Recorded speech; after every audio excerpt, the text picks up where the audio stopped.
Hey everyone! In this video, I'll show you how to check for and update Google Chrome on macOS to the latest version. Usually, Google Chrome has background processes that update the browser automatically. When a new version is ready, you'll see a Relaunch to Update button right up here. When you see it, just click on it and select Relaunch. Chrome will restart and you'll be on the newest version. After the restart, a What's New tab will pop up so you can check out the latest features.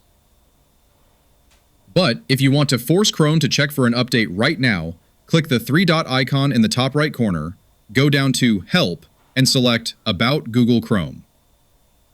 The moment you open this page, Chrome automatically pings its servers to find and download the latest update.